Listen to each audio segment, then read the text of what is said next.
আসসালামু আলাইকুম। সবাই কেমন আছেন? আশা করছি সবাই খুব ভালো আছেন। আমি আলহামদুলিল্লাহ ভালো আছি। চলে আসলাম আরেকটি নতুন ব্লগ ভিডিও নিয়ে। সকালের জন্য নাস্তা বানাচ্ছি। আজকে নান রুটি বানাবো আর নিহারি তো রান্না করাই আছে।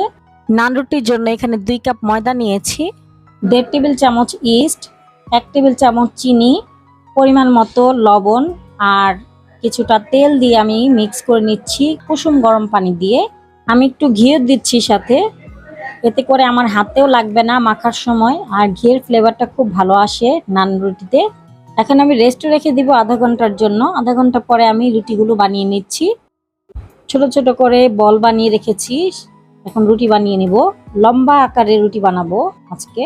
রুটিগুলো একটু মোটা মোটা করেই বানাবো, বেশি পাতলা করা যাবে না।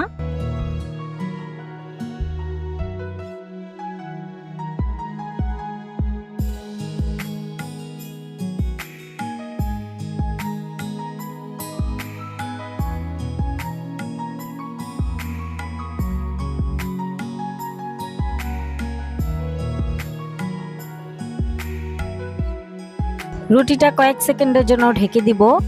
এক সাইড হলে তারপরে আবার ঢেকে দিব আরেক সাইড হওয়ার জন্য। তারপর একা একা রুটিটা ফুলে যাবে।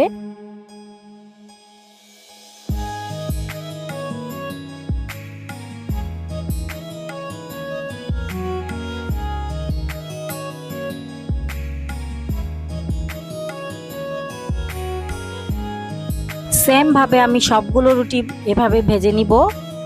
সবগুলো রুটি খুব সুন্দর ফুলেছে।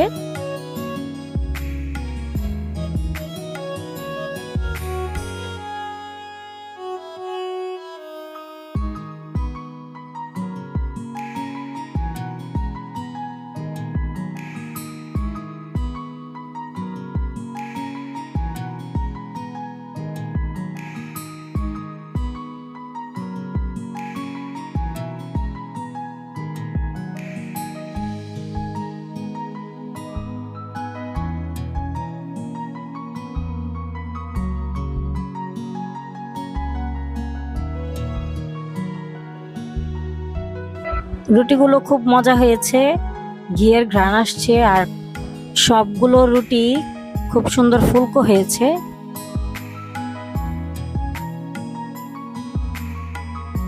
দুপুরে রান্না করতে চলে আসছি। ভাত হয়ে গেছে, এখন ডাল বাগার দিচ্ছি। আজকে দুপুরের জন্য মগজ ভুনা করব, কলিজা ভুনা করব, লাল শাক ভাজি, ডাল, ভাত। এখানে লাল শাকও বসিয়ে দিলাম। পেঁয়াজ, কাঁচামরিচ আর পরিমাণ মতো লবণ দিয়ে দিয়েছি। এখন ঢেকে দিলাম। আর পাশের চুলায় হচ্ছে মগজ হালকা ভাপ দিয়ে নিচ্ছি, এতে করে চিকন রগগুলো খুব সহজেই উঠে আসবে। আর এখানে কলিজাটাও ভাপ দিয়ে নিচ্ছি।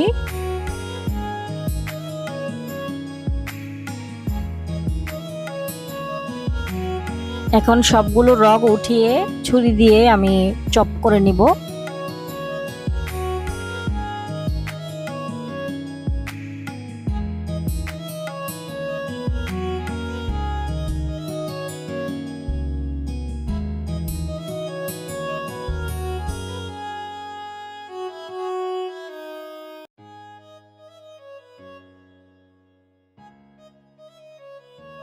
কলিজাগুলো ভাপ দেওয়া হয়ে গেছে। এখন আমি পর্দাগুলো উঠিয়ে ঠুয়ে নিব এভাবে, তারপর ছোট ছোট টুকরো করে নিব।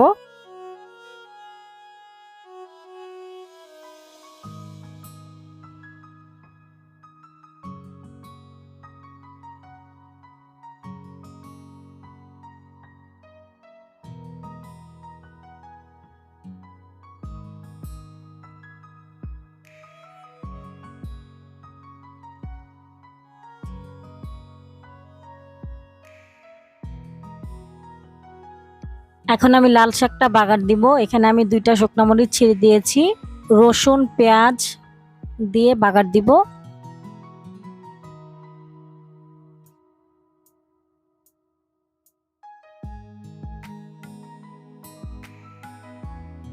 এখন আমি সামান্য একটু সরিষার তেল দিয়ে দিচ্ছি। সরিষার তেল দিলে শাকে খুব ভালো লাগে।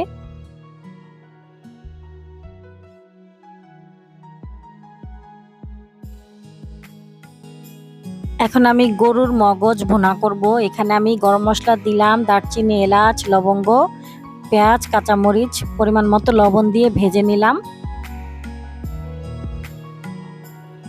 এখন হলুদ, মরিচ, ধনিয়ার গুঁড়া দিব, জিরার গুঁড়া দিব, আদা রসুন বাটা পানি দিয়ে ভালোভাবে মশলাটাকে কষিয়ে নেব।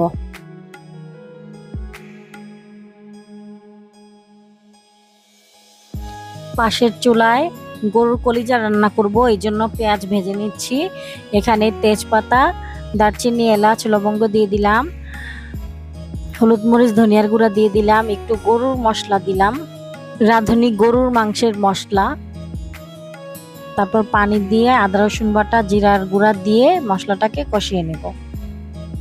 এই চুলার মশলাটা কষাতে দিয়ে আমি পাশের চুলার মশলাটা কষানো হয়ে গেছে, এখন আমি মগজটা দিয়ে দিলাম।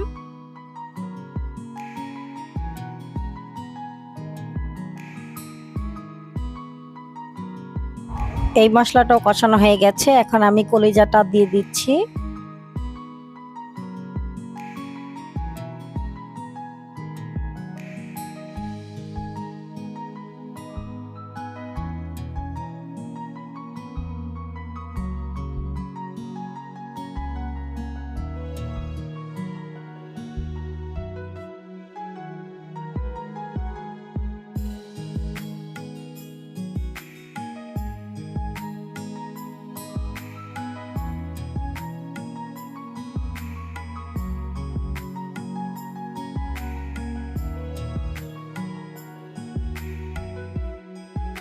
মগজ রান্নাটা হয়ে গেছে, উপরে তেল ভেসে আসছে। নামানোর আগে আমি একটু গরম মশলার গুঁড়া দিয়ে দিলাম, তারপর নেড়েচেড়ে মিশিয়ে চুলাটা অফ করে দিব।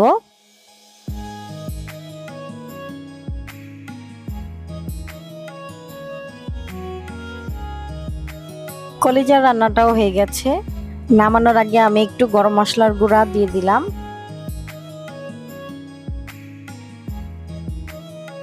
আজকের মতো দুপুরের রান্না শেষ। দুপুরে খাওয়া দাওয়া চলছে সবাই মিলে, আলহামদুলিল্লাহ।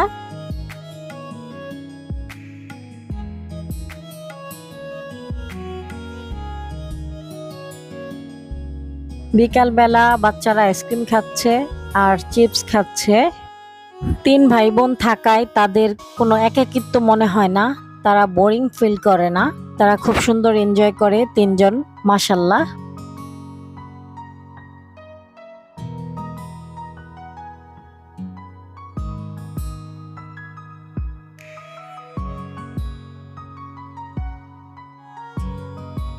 আমিও খাচ্ছি মিস্টার টুইস্ট। এখন আমি ভিডিও এডিট করব। আমার ভিডিওটি যদি ভালো লেগে থাকে তাহলে প্লিজ একটি লাইক দিয়ে দিবেন। আর ফেসবুক থেকে দেখলে আমার ফেসবুক পেজটা ফলো করবেন, ইউটিউব থেকে দেখলে আমার ইউটিউব চ্যানেলটা সাবস্ক্রাইব করবেন। এখানেই শেষ করছি, আগামীতে আবার চলে আসবো নতুন একটি ব্লগ ভিডিও নিয়ে। তো আজকের মতো ভিডিওটা এ পর্যন্তই, সবাই ভালো থাকবেন, আল্লাহ হাফেজ।